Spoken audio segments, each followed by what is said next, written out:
Hello बच्चों, very good morning. सब सुने। ट्री में हम चल रहे थे वृक्ष के अंदर, और वृक्ष में हमने थ्योरम समझी थी। आज वृक्ष में कुछ इंपॉर्टेंट क्वेश्चन हैं जो हम करेंगे, और वो क्वेश्चन ऐप पर जो बच्चे हैं उनके लिए भी हैं, और साथ में जो यूट्यूब से जुड़े हुए हैं बच्चे उन लोगों के लिए भी है, उन बच्चों के लिए भी है, क्योंकि जो यूट्यूब चैनल पर बने हुए हैं बच्चे उनको जरूर आपको बेनिफिट होता जाएगा यदि आप कंटिन्यू बने रहो। ठीक है, एग्जाम टाइम तक आपको ये मिलती चली जाएगी। ठीक है, तो देखिए और समझिए क्या किया गया है। पहले नहीं था ये, पहले वाली जो बुक वगैरह थी उनमें कम करते थे क्वेश्चंस वगैरह। आजकल क्या है, ये क्वेश्चंस डालने लग गए हैं, तो इनके बारे में हम समझते हैं और आप लोगों को समझाते हैं।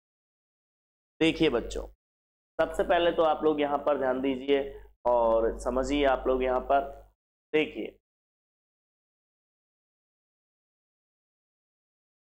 क्वेश्चन नंबर फर्स्ट आज का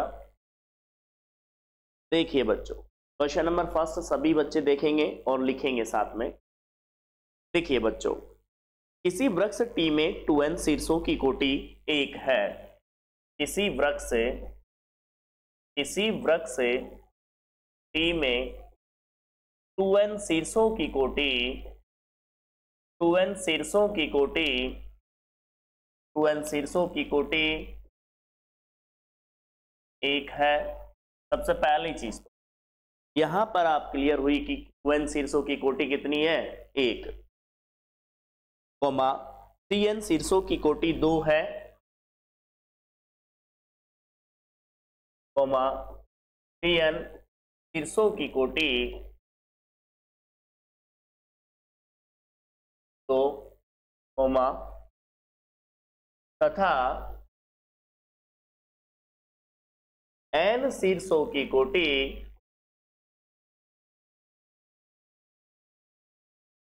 n शीर्षों की कोटि 3 है। वृक्ष में शीर्षों तथा कोरों की संख्या ज्ञात कीजिए। वृक्ष में शीर्षों तथा कोरों की संख्या ज्ञात करें। क्वेश्चन पर ध्यान देंगे। ये क्या कहता है क्वेश्चन सुनिए, कि आपको कहा कि किसी वृक्ष टी में 2n शीर्षों की कोटि 1 है, 3n शीर्षों की कोटि कितनी है, 2 है, और n शीर्षों की कोटि कितनी है बच्चों, 3। तो वृक्ष में पहले तो क्या पूछा गया, वृक्ष में सबसे पहले पूछा गया बच्चों कि कुल शीर्षों की कोटि, मतलब कुल शीर्ष कितने होंगे और कोरें कितनी होगी, अर्थात कोरों की संख्या और शीर्ष की संख्या आपसे पूछी है। क्लियर है बिल्कुल, बोलो बच्चों। अब आप लोग ध्यान देंगे। देखो, मैं उम्मीद करता हूं आप लोग अच्छे से पढ़ रहे होंगे और अच्छे से अपनी तैयारी कर रहे होंगे। बिल्कुल भी लापरवाही नहीं करनी है आपको, और प्रॉपर तरीके से अपनी पढ़ाई स्टार्ट रखनी है। जितना आप कंटिन्यू पढ़ते जाओगे और कंटिन्यू आपकी प्रैक्टिस रहेगी, क्योंकि थ्योरम वगैरह जब आप पढ़ते हो तो एक बार पढ़ने पर तो याद ही नहीं होती ढंग। जब आप एक बार पढ़ लिया, उसको ढंग से तैयार कर लिया, फिर उसको बिगड़ दे के लिखें। क्योंकि बच्चों की ये सबसे बड़ी कंप्लेन होती है कि बच्चे कहते हैं कि हमसे थ्योरम याद ही नहीं हो रही। अरे तो भाई याद कैसे होगी बताओ, एक बार पढ़ लिया तो तैयार हो जाएगी क्या थ्योरम?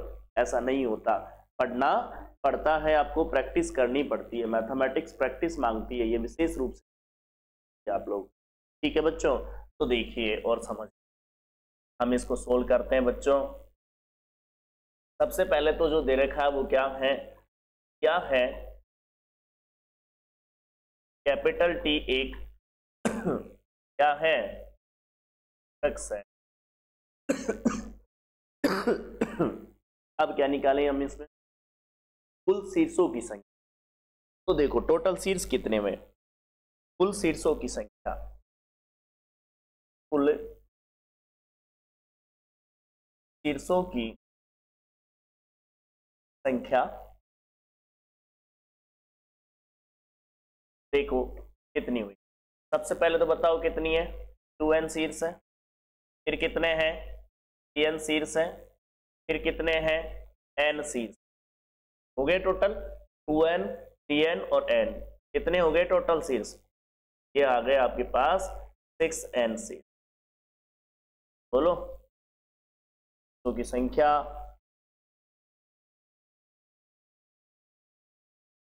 आ गई 6n आ गई। पहली चीज तो ये बात क्लियर समझ में आई कि नहीं आई? जो वृक्ष है आप में उसमें जो शीर्ष है उनकी संख्या कितनी है? 6n है। क्लियर है बिल्कुल। अब आप सुनिए ध्यान से बच्चों, थोड़ा ध्यान देंगे आप लोग और समझेंगे। तो सुनिए, ये जो 6n है बच्चों, 6n क्या है? इसके शीर्ष। तो एक बात तो आप अच्छे से जानते हो, चूंकि T क्या है? एक वृक्ष है, और वृक्ष है तो कोरों की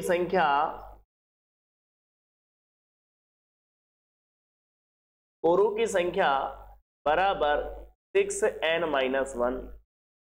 बोलो होगी कि नहीं होगी? क्यों? आपने एक थ्योरम पढ़ी थी, आपको याद हो तो, कि स्मॉल n शीर्षों के वृक्ष में n-1 कोरें होती। क्या पढ़ा था आपने?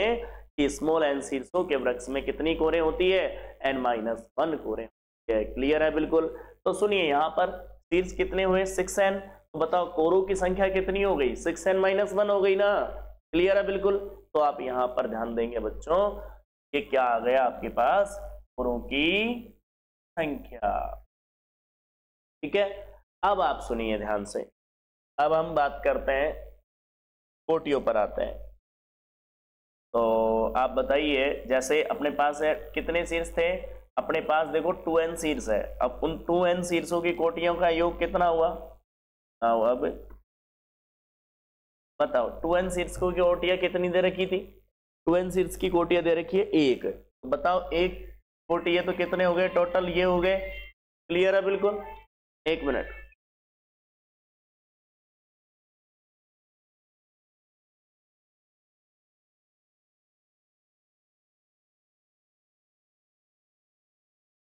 तो देखो बताओ, 2n शीर्षों की कोटि कितनी है? 2n शीर्षों की कोटि है 1। अब आपके पास कितने शीर्ष है? 3n। तो बताओ 3n शीर्षों की कोटि, क्योंकि 3n शीर्षों की कोटि कितनी दे रखी है? 3n शीर्षों की कोटि देखो आप कितनी दे रखी है? 3n शीर्षों की कोटि 2 दे रखी है। तो देखो बच्चों, मल्टीप्लाई 2, फिर प्लस n शीर्ष ऐसे हैं जिनकी कोटि कितनी है? 3 है। आपको पता है टोटल जो कोटियों का योग होता है वो किसके बराबर होता है? 2 के बराबर। आप भूल गए? आपको याद हो तो, जनरली आपको कई बार आपने देखा होगा, आपको पता हो तो, total V belongs to capital V and degree of V जो होता है वो हमेशा किसके बराबर होता है? 2e के बराबर होता है। क्लियर सी बात है। तो जो कोटियों का टोटल योग होगा वो किसके बराबर होगा बच्चों? 2e के बराबर होगा। किसके बराबर होगा? 2e के बराबर। तो देखिए, आप लोग ध्यान देंगे और समझेंगे। यहां से देखो 2n प्लस के 3n, इसको मल्टीप्लाई करो ना, 6n, फिर प्लस के 3n और इक्वल टू 2। बताओ कोरें कितनी है? निकाल ली ना कोरें कितनी है? 6n-1। बोलिए ये कितना हुआ टोटल? देखो आप लोग ध्यान देंगे, यहाँ पर 6 2 8 8 और 3 11n equal to 12n, multiply कर रहा हूं माइनस के 2। देख लीजिए आप लोग यहाँ पर। क्लियर। अब आप खुद देखिए यहाँ पर, इसको मैं इधर भेज दिया तो 12n minus 11n equal to कितना आएगा? 2। तो बताओ 12 में से 11 गया तो कितना रह गया? n बराबर, आप देख सकते हो n बराबर क्या तैयार हो गया? 2 तैयार हो गया।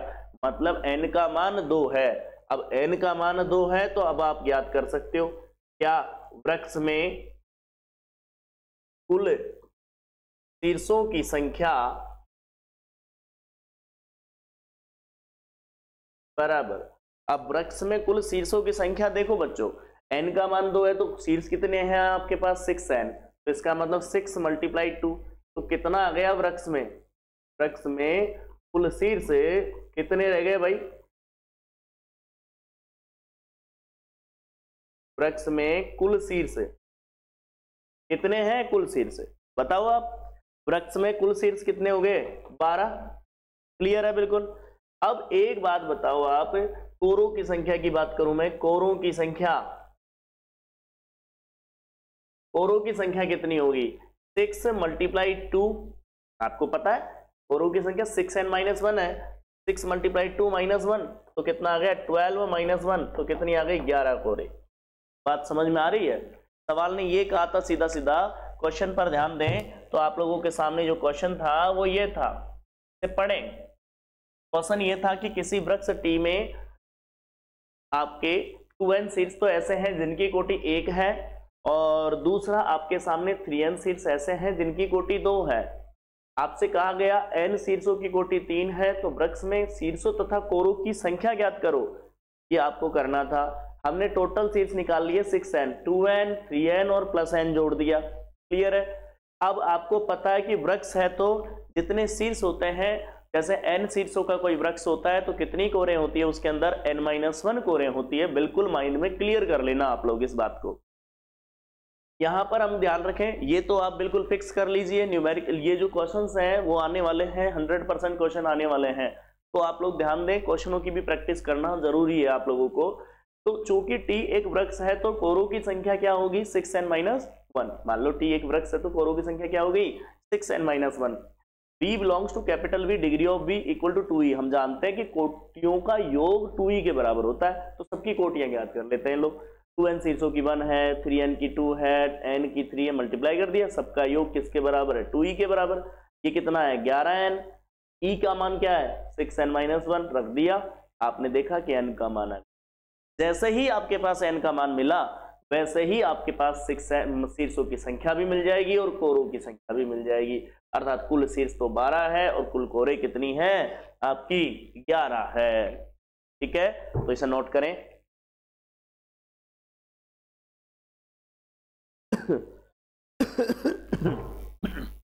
नोट कर ले भाई, हर संडे को कुछ न कुछ आपको मिलता रहेगा बच्चों, जिससे आपकी तैयारी चलती रहे। जरूरी नहीं है इसी प्लेटफॉर्म पे पढ़ रहा हो बच्चा, कोई जरूरी नहीं है, बाकी यूट्यूब पे बना हुआ है तो उसको बेनिफिट जरूर होगा।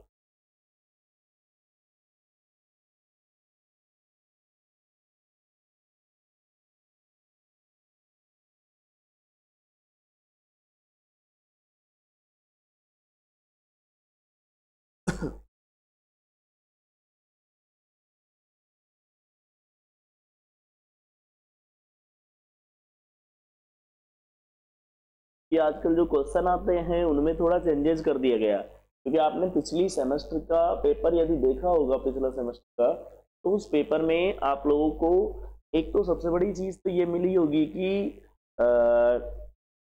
आव्यू का भी क्वेश्चन दिया गया है, तो पहले ग्राफ दे करके आव्यू पूछा गया है, ना कि सीधा का सीधा ग्राफ दे दिया और सीधा आव्यू पूछ लिया, ऐसा नहीं पूछा गया। ठीक है ना, तो इसलिए पूरा फोकस करके आप चले।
नोट कर लिया आप लोगों ने? अब देखो अगला क्वेश्चन बच्चों, ध्यान देंगे। देखिए बच्चों अगला क्वेश्चन, नेक्स्ट पेज पे ही ले जाते हैं, क्वेश्चन नोट करें। सेकंड क्वेश्चन,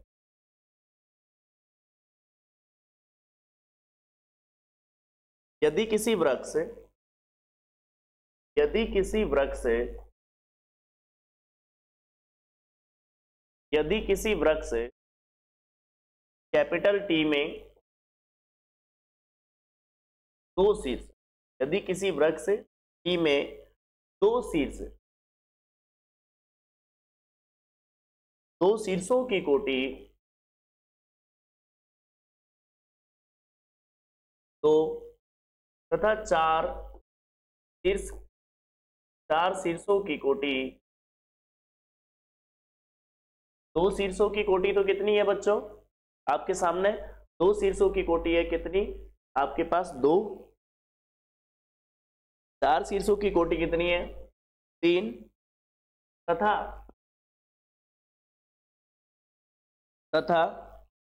तीन शीर्षों की कोटि चार है, तथा तीन शीर्षों की कोटि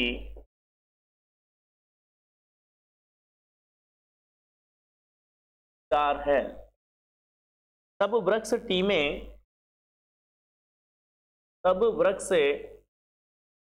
में निलंबी शीर्षों की संख्या ज्ञात कीजिए।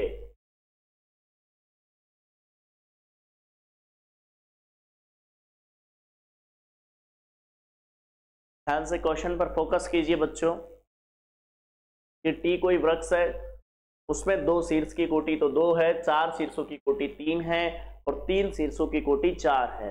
तब वृक्ष टी में निलंबी शीर्षों की संख्या ज्ञात करो। पहली चीज तो जो नहीं पता होती उसे क्या मान लो, या तो पी मान ले, निलंबी शीर्ष मान ज्ञात कर लेंगे, कोई इश्यू है इस बात का। अब अपन चलें इस पर लेकर के आगे और बढ़ते हैं।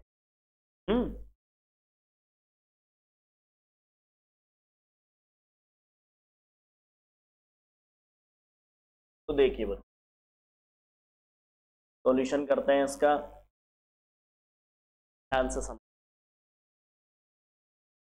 देख रहे हो सभी। तो देखो यहां पर सबसे पहले तो आप निकालोगे क्या, हमें नहीं पता कि निलंबी शीर्ष है ना, तो माना वृक्ष टी में निलंबी शीर्ष क्या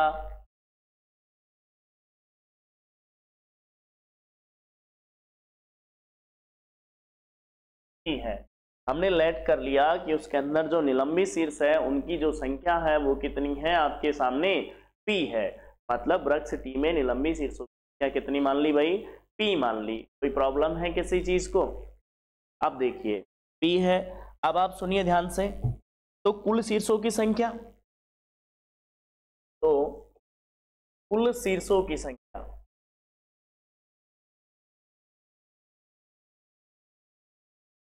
देखिए पी तो निलंबी शीर्ष हो गए, और आगे बढ़ो, दो शीर्ष स्टार्टिंग में दे रखे हैं, प्लस फिर चार शीर्ष दे रखे हैं, फिर आपको कितने शीर्ष है, तीन शीर्ष।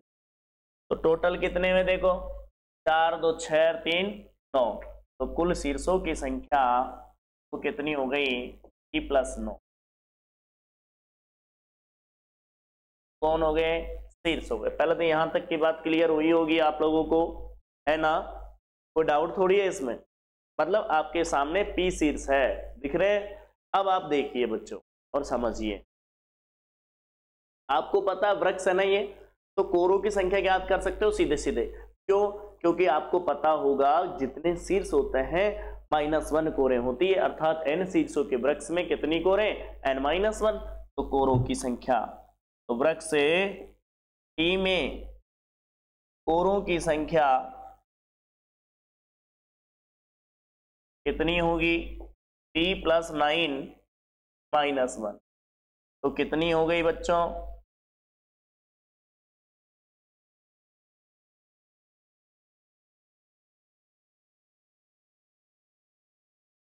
p + 8 कोरें हो गई। बोलो, ये बात भी क्लियर हो गई ना आपको? ये चीज बार बार रिपीट हो रही है तो आपके दिमाग में बिल्कुल क्लियर होनी चाहिए। अब बताओ मुझे आप लोग कि आपको पता होगा जैसे हम ज्ञात करते हैं वही कोटि होगा योग। तो देखिए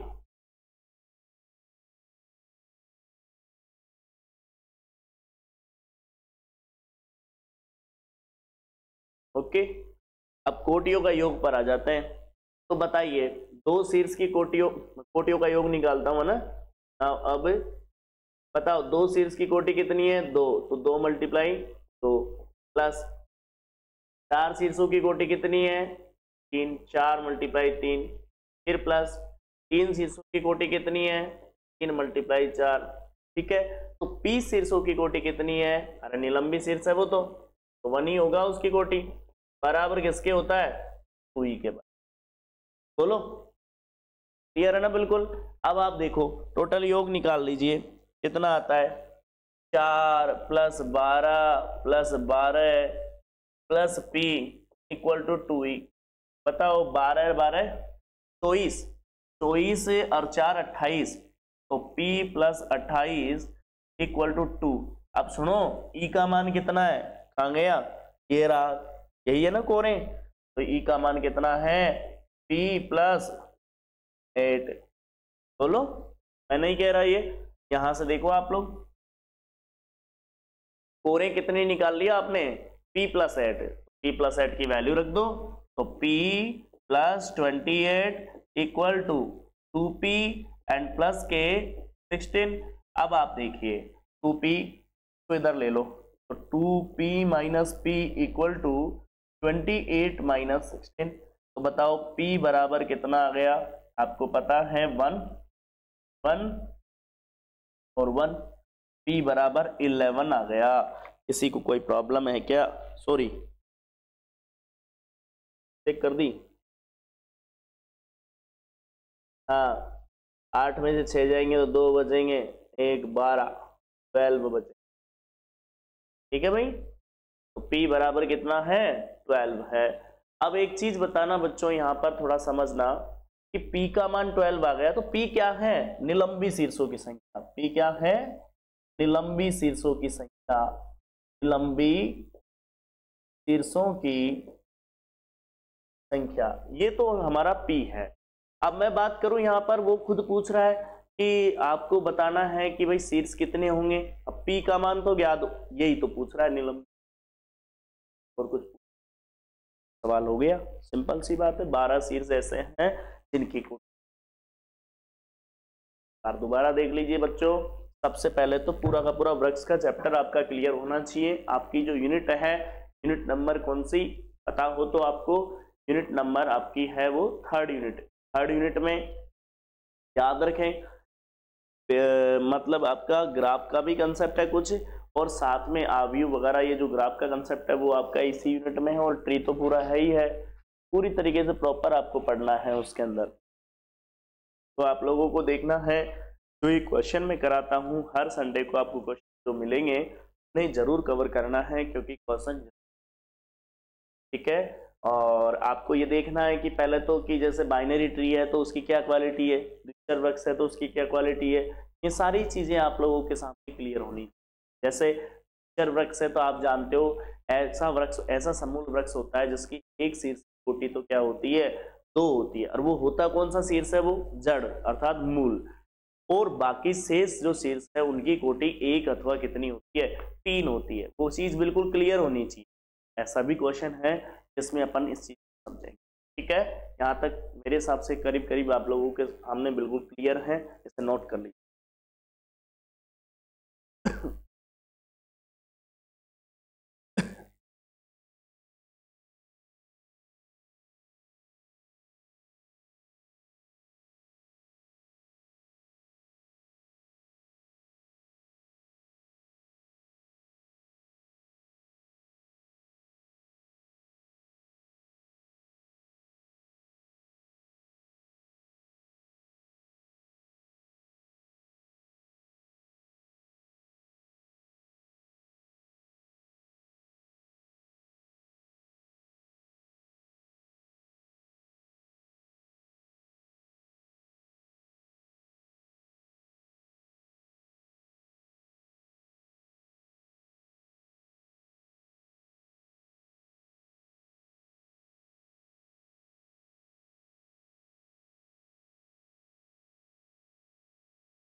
चलो बच्चों, नोट कर लिया होगा आप लोगों ने।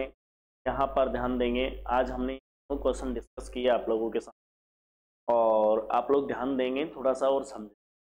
सबसे पहले तो आप लोगों को पूरा स्टार्टिंग से ग्राफ पढ़ना है, कि ग्राफ के बाद ही ट्री पढ़ना है। ऐसा नहीं पढ़ना कि ग्राफ आपने पढ़ा नहीं और ट्री पढ़ रहे हो आप लोग। ज़रूरी है कि ग्राफ भी आप पढ़ें। आप लोगों को पता होना चाहिए। आज हम मैं आपके सामने रिवाइज कर देता हूँ, जिससे आप लोग कंटिन्यू बने रहें। देखो, ग्राफ किसे कहते हैं आपको पता होगा। कोई भी संरचना जी बराबर वी को एक ग्राफ कहलाती है। कब कहलाती है? जब तो वी तो का समुच्चय होता है और ई क्या होता है? कोरों का समुच्चय। क्योंकि संरचना जो रिप्रेजेंट करते हैं अपन जी बराबर वी कोमा ई, से ग्राफ तभी बोलेंगे जब तो वी तो शीर्षों का समुच्चय, कोरों का समुच्चय। क्लियर है? बिल्कुल। देखो, जितनी बार आप रिपीट करोगे उतना ही तैयार होगा। अब आपका पूरा लक्ष्य ये होना चाहिए साथ तैयार करना। पूरे कंसेप्ट को ऐसा पढ़ना है कि साथ के साथ तैयार हो जाए। बाद में तैयार करने का टाइम नहीं है आपके पास, क्योंकि आप लगा के चलिए आपके एग्जाम जो है टाइम है।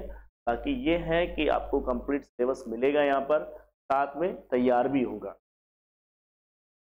दूसरा आता है आप लोगों के पास में, जैसे सरल ग्राफ क्या होता है आपको पता होता है। सरल ग्राफ के लिए थोड़ा सा माइंड पर आप जोर डालेंगे।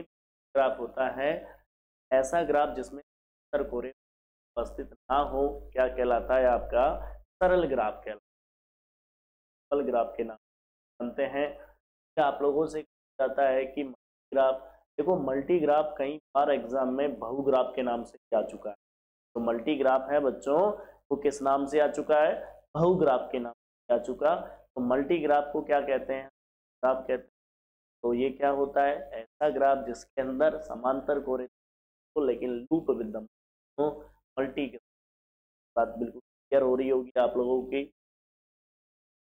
ठीक है, मतलब ऐसा ग्राफ जो समांतर कोरे तो उपस्थित हो उसके अंदर लेकिन लूप विद्यमान। फिर आप लोगों ने देखा छद्म ग्राफ। छद्म ग्राफ क्या होता है? ऐसा ग्राफ जिसमें समांतर कोरे तो उपस्थित हो और लूप उपस्थित हो, लेकिन केवल लूप होगा ना तब भी वो छद्म ही होगा। ध्यान रखना, बार ऐसा सोचते कि समांतर कोरे हो तो वो छद्म होता है। अब मान लो केवल लूप है तो फिर क्या है? ना तो वो सरल है, ना आपका क्या है वो मल्टी है, तो क्या है वो? छद्म ग्राफ। आगे हम बात करते हैं यहाँ पर ग्राफ में किस, हमेशा याद रखो ग्राफ में किस हम याद करते क्या है? उस शीर्ष पर आपतित कोटि की कोटि हो। ठीक है, आप लोगों ने देखा। फिर हम बात करें, यदि किसी कोटि यदि शून्य आ जाए तो वो होता है बच्चों युक्त शीर्ष है। याद होना तो युक्त। तो अब कोई काम नहीं करना। अब किसी भी कॉम्पिटिटिव एग्जाम की जो भी आप तैयारी कर रहे हो, उन सब तैयारी को छोड़ करके एक मंथ का जो पूरा टाइम है आपका, वो बीएससी को आप लोग अपनी जगह सही हो, तैयारी भी जरूरी है, लेकिन आप लोग सोच के देखो यदि ग्रेजुएशन आपकी वो तैयारी भी, आपने फर्स्ट ईयर का पिछला रिजल्ट देखा है, आपको पता है कि क्या हालत है। सबसे बड़ी चीज है कि आप लोगों को क्या करना है, अब एक महीने आपको प्रॉपर तरीके से जो पढ़ लिया वो पास हो जाएगा आराम से, नहीं। ठीक है, तो अब ध्यान देंगे यहाँ पर। अगला हम बात करें यहाँ पर, जैसे आपके पास आता है दिष्ट ग्राफ। क्या होता है? ग्राफ जी बराबर बी कोमा ई दिष्ट ग्राफ कहलाता है यदि बी तो शीर्षों का समुच्चय कैपिटल ई क्या हो? दिष्ट को। क्लियर सी बात है, बताओ। तो डेफिनेशन बिल्कुल टिप्सों पे होनी चाहिए, तब जाकर के तैयार होगी। थोरम बिल्कुल तैयार कर लो, उनको लिख लिख के तैयार कर लो। ऐसा पेपर है बच्चों, बड़ा स्कोर कर सकते हैं। और बाकी तो आप जानते हो, ये जो क्लास है वो कंटिन्यू है, आपकी ऐप पर क्लास चल रही है। जिस बच्चे जो भी बच्चे है वो कोर्स ले सकता है, ताकि आपको यूट्यूब पे भी हर संडे को आपको कुछ क्वेश्चन और साथ में आप रहेगा। तो आप लोग ये क्लास के ही कंटिन्यू में है, ध्यान रखना है। ठीक है, अलग से कोई क्लास डाली, जो क्लास चल रही है उसी में ऐसा फिक्स पॉइंट रखेंगे जिस टाइम अपन को भाई संडे को हम क्वेश्चन लेंगे, तो क्वेश्चन क्लास को भी करवाए जाएंगे तो आपके पास भी आएंगे। ठीक है, इतना सा बेनिफिट आपको भी, क्योंकि आप लोग यूट्यूब पर बने हुए हो तो आप लोगों को भी जरूरी है। तो साथ में एक बात ध्यान रखें आप लोग, और भी कोई क्वेरी है तो आप पूछ सकते हो, क्योंकि मैं आपको बता दूं एक ही उद्देश्य होना चाहिए अभी ओनली। कई बच्चे ऐसे हैं तो अभी फॉर्म भरा है और कई बच्चों का माइंड इतना सेट नहीं हो रहा कि भाई क्या करें, कईयों ने तो किताबें ही नहीं खरीदी अभी तक, अब बुक नहीं की, पढ़ाई स्टार्ट नहीं की, थोड़ी टेंशन में है।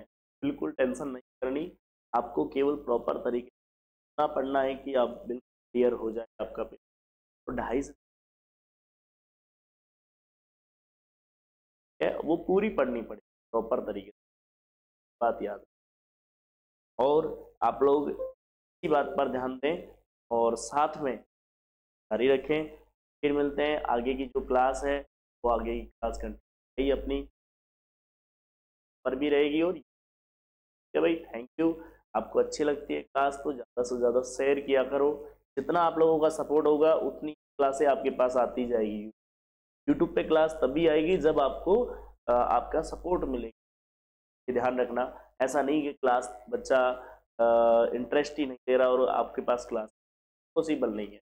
ठीक है, यदि आपका इंटरेस्ट अच्छा रहा तो हो सकता है बहुत क्लासेज आपके पास यूट्यूब, लेकिन बाकी डिपेंड आप पर करता है। ठीक है, थैंक यू।